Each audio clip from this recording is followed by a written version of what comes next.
President Donald Trump claims he has won the U.S. election despite the fact that the final result has not been announced yet, adding that he would go to the Supreme Court to dispute the counting of votes.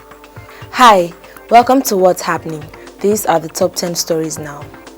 At number 10, the World Health Organization Regional Office for Africa, located in Brazzaville, Congo, said there are over 1.8 million confirmed COVID-19 cases on the African continent. The UN Health Agency gave the update on its regional official Twitter account at WhoAfro on Tuesday. The organization also said more than 1.4 million recoveries and 43,000 deaths have been recorded in Africa. On November 3, 2020, 137 new cases of the virus were confirmed in Nigeria, with 4 deaths. Till date, 63,173 cases have been recorded in the country, 59,634 cases have recovered and have been discharged after treatment, and a total of 1,151 cases have died from COVID-19. At number 9, the Minister of Finance, Budget and National Planning, Zainab Ahmed, has said that Nigeria's total public debt will hit 38 trillion naira by December 2021. She said this in a presentation to the Senate Committee on Local and Foreign Debts on Tuesday. The minister said the total public debt stock comprising the external and home debts of the federal and state government and the capital territory stood at 31.01 trillion naira as of June 30, 2020. It is projected, based on existing approval, to rise to 32.51 trillion naira by December 31, 2020 and 38.68 trillion naira by December 31, 2021. This means that Nigeria will borrow about 6.17 trillion naira in 2021. Ahmed attributed the numerous abandoned road projects across the country to poor funds releases, occasioned by dwindling revenue. At number 8, the UK Prime Minister Boris Johnson announced on Wednesday that the second coronavirus lockdown in England will end on December 2, 2020, despite suggestions that it could be extended if it fails to curb the spread of infections. Last weekend, the Prime Minister announced a lockdown across England after dire warnings that hospitals would be overwhelmed with cases in the coming months if nothing was done. The lockdown measures include a return to working from home where possible and the closure of all non-essential shops and services, including pubs, bars and restaurants. At number 7, a woman was kidnapped by unidentified gunmen in the Federal Capital Territory in the early hours of Wednesday, November 4th, during a raid on a private residence in Kagini village around Kubwa in Buhari Area Council.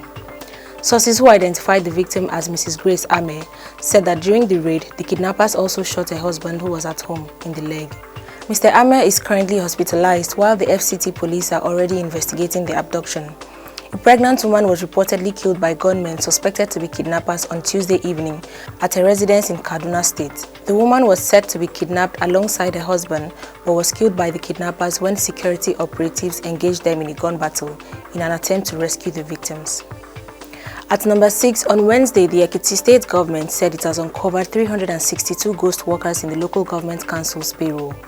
The Chairman Committee on Local Government Staff Verification and Commissioner for Local Government Affairs, Professor Adio Folayan, disclosed this while submitting its report to Governor Kayode Fayemi in his office. The state government had earlier set up an 11-man committee and 7-man subcommittee to investigate the issue of ghost workers in a bid to eliminate waste in the local government expenditure. Submitting the report, Folayan, who noted that the ghost workers were discovered after a thorough and holistic verification exercise, said the state loses the sum of 19.3 million naira to the absentees on the council's nominal payroll on a monthly basis. At number 5, at least 9 Nigerian troops were killed when a military truck hit a landmine in northeastern Nigeria.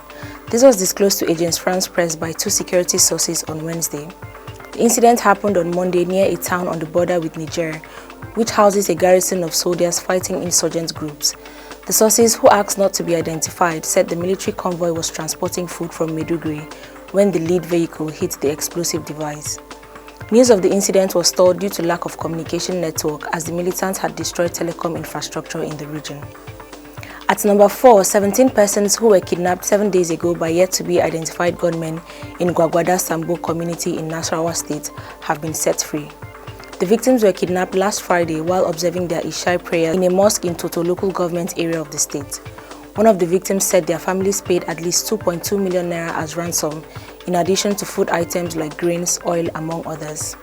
Some of the victims who did not have money were reportedly asked to give grains, and those whose families were financially buoyant paid heavy amounts of money. The victim also revealed that the kidnappers had informants who gave them information on the social status of their victims. However, confirming the release of the victims, the State Police Public Relations Officer, ASP Raman Nansel, said he was not sure if the ransom was paid before they were released. At number 3, the International Criminal Court has commenced an inquiry into the NSAs protest in Nigeria. According to BBC, the ICC said it is conducting a preliminary examination. The Office of the ICC Prosecutor confirmed this, adding that it had received information on alleged crimes. The probe will assess whether the legal criteria for opening an investigation under the Rome Statute are met. The ICC assured findings of the preliminary examination on crimes perpetrated during the NSAS protest would be made public. At number 2, the African Development Bank and the Africa Investment Forum founding partners have postponed the 2020 Africa Investment Forum to 2021. According to a statement from the AFDB on Wednesday, the postponement is due to the ongoing COVID-19 pandemic. The annual 3-day investment marketplace was initially scheduled for November 2020 in Johannesburg, South Africa.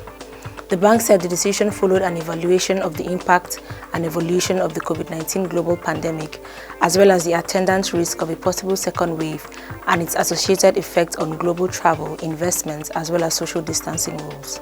Finally, at number 1, President Donald Trump claims he has won the US election despite the fact that the final result has not been announced yet, adding that he would go to the Supreme Court to dispute the counting of votes. Trump said this in a speech from the ceremonial East Room of the White House on Wednesday. The Republican alleges that there was a major fraud in the ongoing counting of votes and vowed to mount a legal challenge. The remarks came after Twitter restricted his post with the same allegation and warned users it may be misleading. However, his opponent, Joe Biden, reacting to this, said it is not his place or Trump's place to declare the winner of Tuesday election. Always remember to wear your mask, wash your hands and stay safe. That's all for today. See you next time on What's Happening.